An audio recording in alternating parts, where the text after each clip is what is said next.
Sagutin natin ang mga pinaka-common na tanong ng mga aspiring VA. So, real talk lang. Ano ba talaga ang virtual assistant?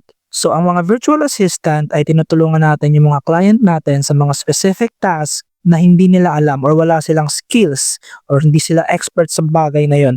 So, nag-hire sila ng mga virtual assistant para tayo yung gagawa ng mga bagay na yon.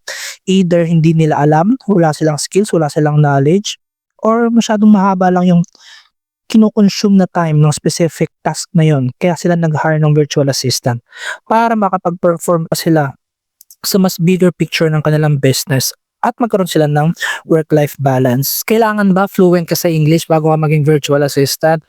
Ang sagot dyan is no. Dapat lang respectful ka, professional ka, and clear na di-deliver mo yung gusto mong sabihin at naiintindihan mo yung client mo, okay na yon. Okay? Hindi mo kailangan maging fluent sa English, hindi mo kailangan perfect yung grammar, pero dapat respectful ka, professional, and nagkakaintindihan kayong dalawa, goods na yun. Kailangan bang may experience ka bago maging virtual assistant? Ang sagot dyan is bonus lang yan, pero hindi. Kasi ako wala akong experience bago ako maging virtual assistant. So yung client ko ngayon, bago ako pumasok sa kanya, wala akong ka-experience. Pero meron akong skills tsaka mga knowledge. So kung meron kailangan ng experience, bonus lang ngayon. Pero kung magiging virtual assistant ka, hindi naman big deal sa kanila yan. Basta meron kang skills and knowledge, okay na yan. Magkano ang kita ng isang virtual assistant? So abangan nyo yung magiging vlog ko dyan kasi malapit na ako sumahod. So abangan nyo na lang yun. Next video na yan. Okay? Pero kadalasan, ang average is 30k pataas. Depende sa skills mo. Kung masyadong basic yung skills mo, 20k, 15k, 25. Pero kung medyo may malalalim kang skills na hindi kaya gawin ng ibang virtual assistant, so mas mataas yung offer nila sa'yo. Saan ka maghahanap ng client? Pwede kang pumunta sa mga platform like Upwork, online jobs, sa Facebook group, referrals. Kaya dapat makapag-create ka ng circle mo ng mga virtual assistant din.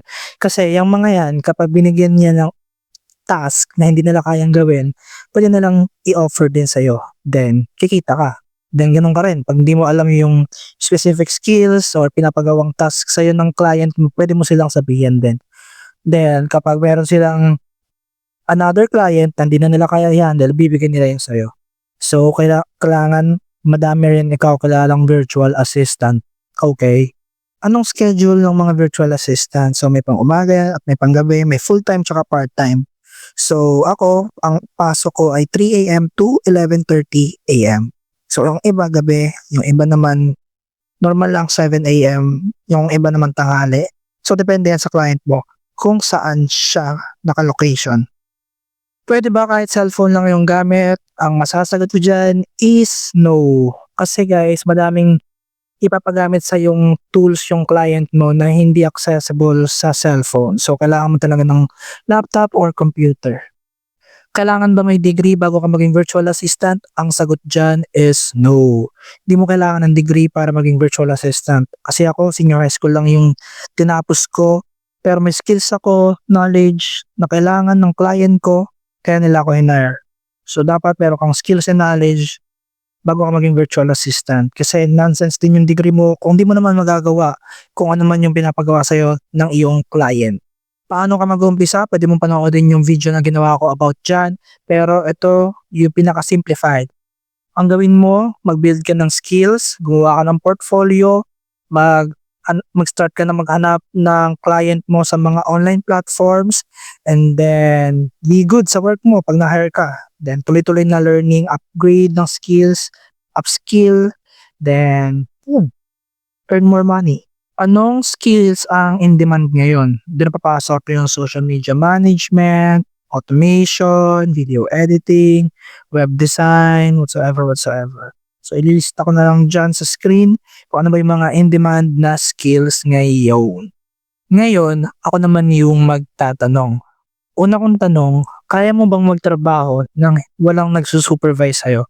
Nang walang boss, walang ibang tao sa paligid mo, kundi ikaw lang?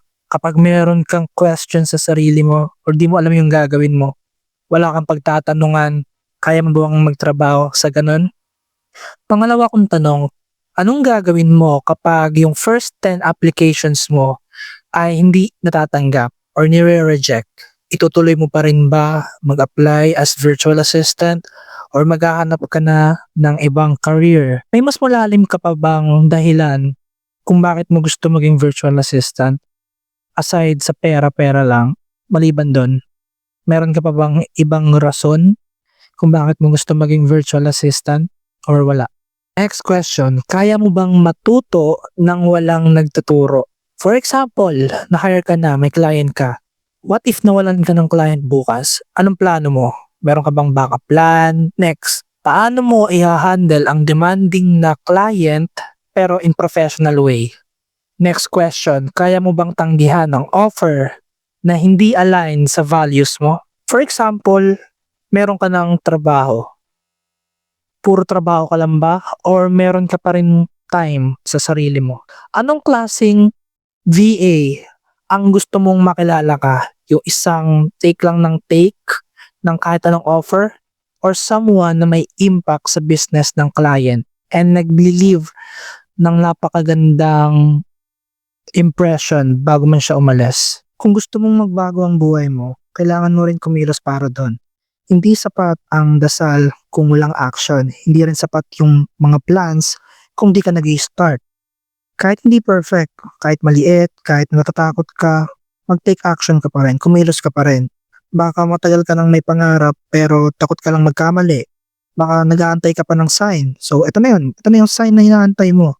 Gawin mo na, mag-apply ka na, mag-aral ka na, mag-desisyon ka na. So walang susundo, walang tutulong sa atin, walang tutulong sa'yo. Walang magbibigay ng buhay na gusto mo, kundi ikaw lang din mismo. So kahit mahirap, kahit mabagal yung progress, basta kumikilos ka, mataas yung possibility na maabot mo lahat ng pangarap mo and mananalo ka at the end of the day. Kesa sa nakatunganga ka lang at di ka kumikilos. So please, wag mo lang hayaang lumipas yung taon mo na puro sana ka pa rin. So gawin mo ng reality yung mga dating what if mo lang. Action over excuses. Faith over fear. Now over later. Subscribe.